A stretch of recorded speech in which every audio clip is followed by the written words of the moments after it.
भजन नहीं निक लगैया हैं ए गांव के लोग सब बजे नहीं छथिन बजे छथिन पूछे छिए तो कोनो सवाल के कोनो जवाबे नहीं दे जाय छथिन भजन निक लगे छे बोले हां के साइनी भेले आ नहीं के साइनी भेले कि नहीं रसे आया ला चुनरिया रे चुनरिया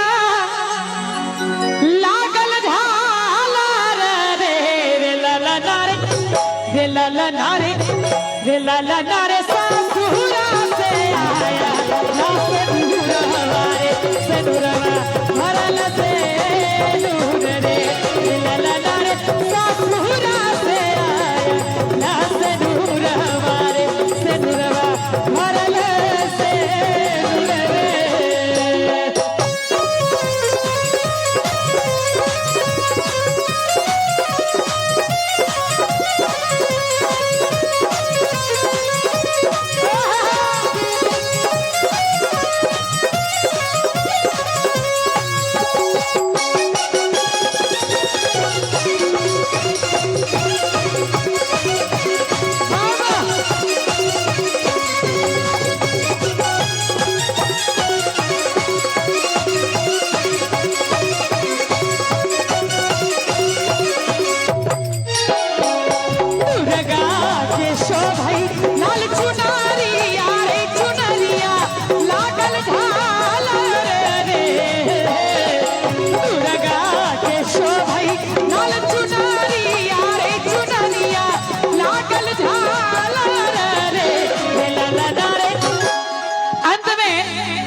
दुर्गा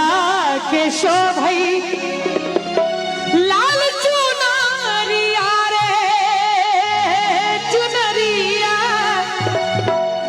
लागल झालर रे रे ललना रे और अंत में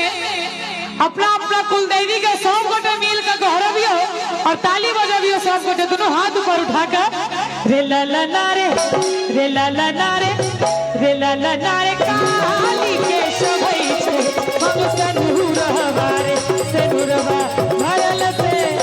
दूर रे रे ललना रे काली के शोभई छे हम सनूरवा रे सनूरवा भरल से दूर रे और गीता कंठ में काली मैया के भरल गले है काली मैया के पसंदीदा फूल होय छे अड़हुल के फूल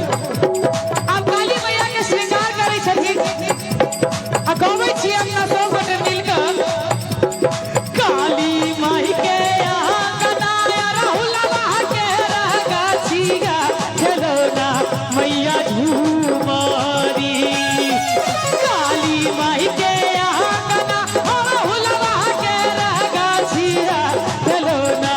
मैया झूमारी